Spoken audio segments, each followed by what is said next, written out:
Branko Ivankovic tentu nggak mau jadi korban selanjutnya dari Shin Taeyong. Setelah kemarin... Halo semuanya, assalamualaikum warahmatullahi wabarakatuh. Welcome back to my channel Aan Azad. Salam olahraga. Oke guys, sebelumnya izinin gua menyapa kalian semua, terutama buat teman-teman yang udah subscribe channel ini ya. Terima kasih banyak ya. Semoga kalian semua dilancarkan rezekinya dan selalu diberikan rezeki kesehatan. Oke ya, langsung aja. Kali ini gue akan reaction salah satu kabar yang menarik tentang perkembangan timnas Indonesia di grup C ya. Yang tentunya Indonesia akan mempersiapkan diri dalam laga away ya, melawan Bahrain. Dan Indonesia sepertinya diremehkan guys sama Bahrain ya.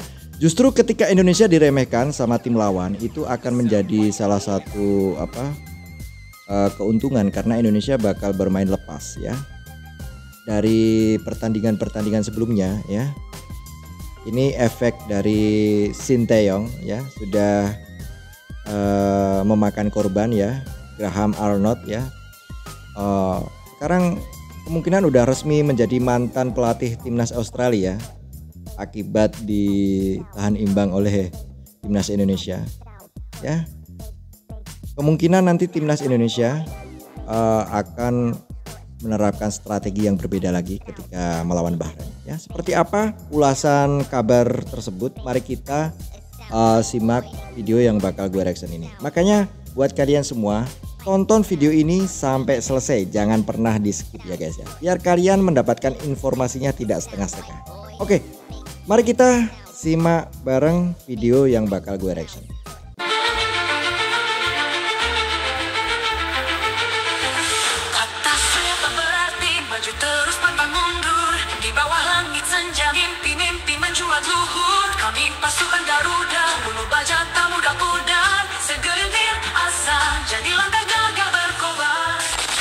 Perjalanan timnas Indonesia menuju Piala Dunia memang nggak mudah. Sebab di round 3 ini, kita tentu tahu kalau tim Garuda mesti melawan tim-tim yang secara pengalaman jauh lebih unggul. Terutama ya jelas Jepang, Australia, dan Arab Saudi, yang mana ketiganya adalah tim langganan Piala Dunia. Meskipun begitu, 2 poin hasil dari laga melawan Arab dan Australia dirasa menjadi bukti kalau Indonesia bisa kok memberikan perlawanan berarti. Nah, di satu sisi, baik Bahrain ataupun China, kayaknya yakin banget bisa ngalahin Indonesia. Faktor tuan rumah plus perbedaan ranking menjadi dasar dua negara tersebut meyakini itu. Akan tetapi nyatanya anggapan itu seolah disanggah oleh pelatih Arab Roberto Mancini, di mana timnas Indonesia benar-benar menjadi tim yang sangat sulit diprediksi lantaran nyaris setiap match komposisi pemainnya selalu beda. Gak cuma itu aja, berkaca dari yang sudah-sudah, fakta membuktikan kalau timnas Indonesia nyatanya malah bisa jadi lebih berbahaya ketika main away. Itulah mengapa Mancini memberikan peringatan agar Bahrain serta China gak menganggap laga melawan Indonesia akan berlangsung mudah, walaupun mereka udah mensiasati segala hal yang akan dilakukan di kandang sendiri. Oke, sebentar, gua jeda dulu guys. Ya, sebenarnya jika Indonesia dianggap enteng sama Bahrain dan Cina, itu akan menjadi salah satu keuntungan tersendiri buat timnas Indonesia. Karena apa? Jika Indonesia tidak diperhitungkan sama timnas Bahrain ya, kita akan bermain lepas ya, tanpa ada beban, dan itu akan menjadi salah satu poin positif buat timnas Indonesia ya.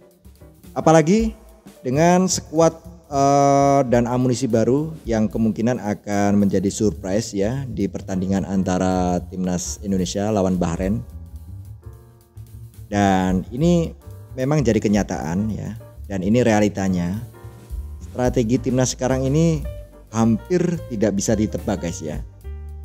Bahkan Arab Saudi pun ya sudah menjadi korbannya, dan Australia pun sudah menjadi korbannya ya. Gara-gara efek Shin Taeyong ya, pelatih timnas Australia terpaksa harus mengundurkan diri. Wow ya. Makanya ya, kita harus tetap dukung timnas Indonesia ketika nanti lawan Bahrain dan Cina ya.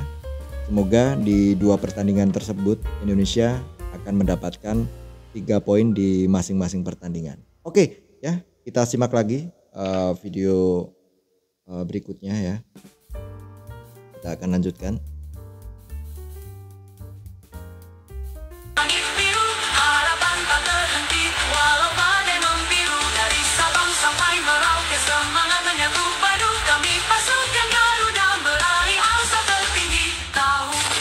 Persiapan demi persiapan terus dilakukan PSSI agar di bulan Oktober nanti Timnas Indonesia bisa meraih hasil maksimal.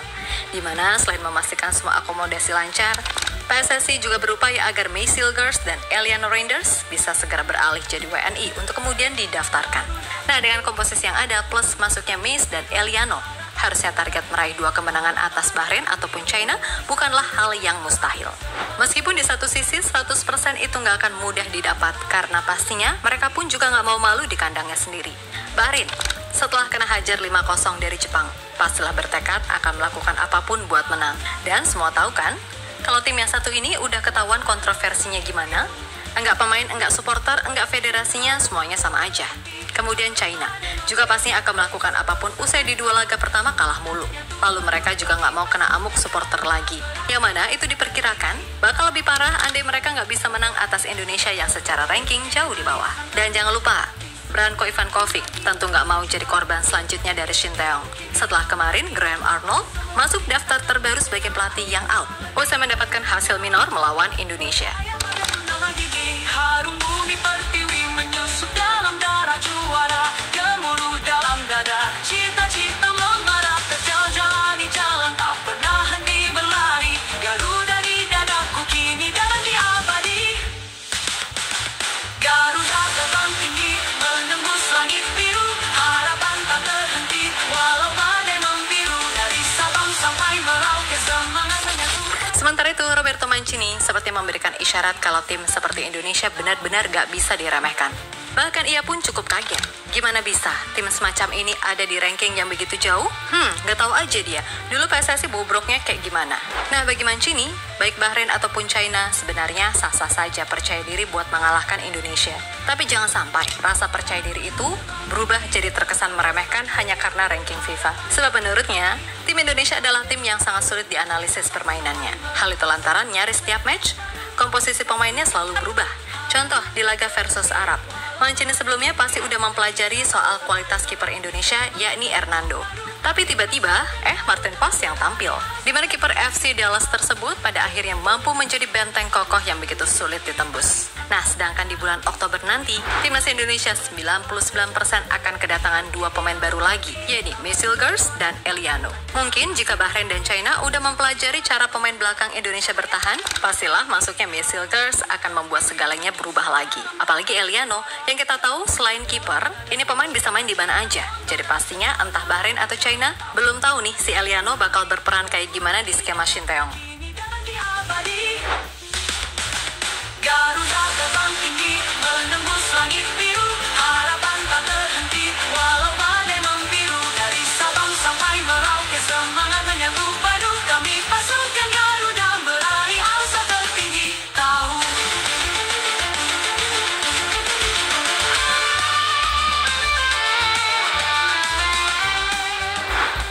lebih lanjut, jika berkaca pada match-match Timnas Indonesia, kebanyakan tim Garuda justru akan lebih bisa main bagus saat main di luar negeri. Contohnya ya, pas Piala Asia baik senior ataupun U23 yang mayoritas pemainnya ini juga sih. Terlihat jelas kalau permainan Timnas Indonesia begitu smooth dan cair. Kemudian saat bersuah Vietnam, di GBK kita tahu sendiri kan gimana mainnya. Tapi pas di Midin Stadium yang katanya angker itu, beneran diajar 3-0 dong Nguyen lewat permainan yang bagus. Lalu yang terbaru deh, saat melawan Arab, meskipun main di suhu yang terbilang panas banget, karena 35+++ kering, aliran bola para pemain Garuda jauh berbeda saat main di kandang melawan Australia. Ya emang sih masalahnya ada di striker, tapi yang kita bahas adalah cara bermain. Masalah gol atau enggak itu 2 hal yang berbeda. Nah, dari segala analisis yang masuk, kenapa Timnas Indonesia bisa jauh lebih bagus saat away? Ya, pertama, minimnya tekanan dari media ataupun supporter. kedua, jelas 100% soal kualitas rumput. Karena di sistem Shinteong, permainan Indonesia yang mengandalkan fast counter, butuh yang namanya rumput bagus. Kalau rumputnya jelek, jangankan dribble, wong passing aja harus effort lebih, kasarannya seperti itu. Jadi dilihat dari segala hal yang ada, wajar jika Mancini menilai kalau Bahrain sama China nggak boleh sombong dan meremehkan Indonesia hanya karena mereka tuan rumah. Jiwa-jiwa kuat, bercahaya bagai bunga gigi, harum bumi pertiwi menyusup dalam darah juara, gemuruh dalam dada, cita-cita membara, terjalani jalan tak pernah henti berlari, Garuda di dadaku kini darah di abadi. Garuda terbang tinggi, menembus langit biru, harapan tak terhenti, walau badai membiru, dari Sabang sampai Merauke semangat menyambut padu, kami pasukan Garuda meraih asa tertinggi. Tahu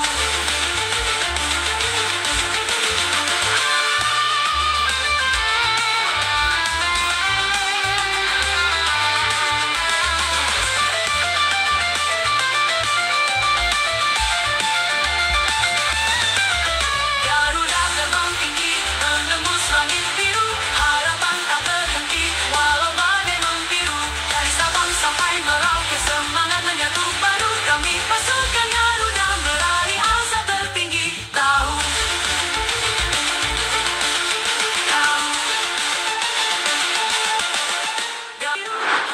Ya pokoknya segala hal yang terjadi semoga saja Indonesia bisa sapu bersih saat bersua Bahrain dan China. Memang sulit, tapi pasti bisa kok, kami yakin itu.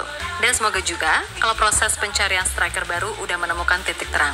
Karena jujur aja nih, walaupun Hoki dan Sananta ini sangat potensial dan udah menunjukkan sedikit kemajuan, tapi untuk bertarung di level round 3 masih terbilang berat. Akan tetapi kami pun yakin kalau Hoki dan Sananta mau belajar khususnya semua hal yang diajarkan oleh Yong Ki-hun, pasti mereka berdua bisa mendapatkan kesempatan dari Coach Shin. Secara umur mereka masih muda, hanya mungkin reading the games-nya serta penempatan posisi yang masih harus ditingkatkan. Karena jujur aja nih, sistem Coach Shin ini walaupun terkesan simple, tapi asli deh itu ribet dan butuh tenaga yang super. Karena harus main dengan intensitas tinggi. Ya kalaupun misal dalam waktu dekat barisan penyerang baru yang benar-benar siap pakai belum bisa, ya udah maksimalkan apa yang ada. Asal semua pemain paham job desk-nya masing-masing dan bisa main sesuai arahan Coach Shin, pasti hasilnya bagus. Termaksud ya soal Hoki dan Sananta.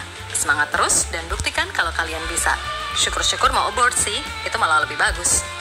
Oke?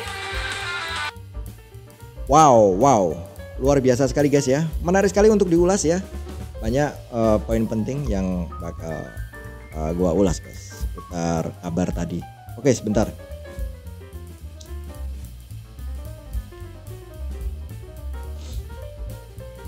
Ya, poin pertama mengenai timnas Bahrain dan Cina. Mereka pede sekali bisa mengalahkan timnas Indonesia.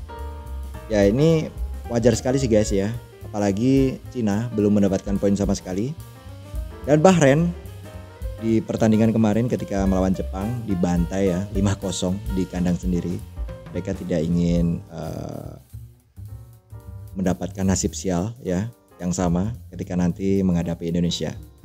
Tapi ini akan menjadi keuntungan tersendiri buat timnas Indonesia. Mereka akan bermain tanpa beban ya karena diremehkan yang pertama, yang kedua karena Indonesia punya semangat tekad kuat ya untuk mencuri 3 poin di kandang Bahrain dan kandang Cina ya. Semoga Indonesia bisa menang ya. Itu yang kita harapkan guys. Dan kita gak perlu khawatir ya nanti Messi Girls dan Eliano Renders kemungkinan 80% atau 90% sudah bisa dimainkan di laga tersebut guys.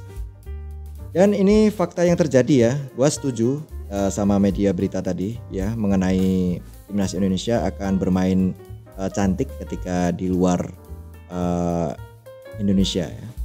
Ya gue setuju mengenai kualitas rumput ya. Apalagi kemarin di Stadion Gelora Utama Bung Karno di SUGBK ya. Ketika Indonesia melawan Australia ya. Sebelum pertandingan Sintayong sempat protes juga sama manajer timnas Indonesia Bapak Sumarji mengenai rumput yang terlalu tinggi, ketinggian ya mungkin. Itu juga menjadi salah satu faktor ya mengenai distribusi bola ya, kurang lancar kalau rumput lapangan kurang kurang berkualitas ya.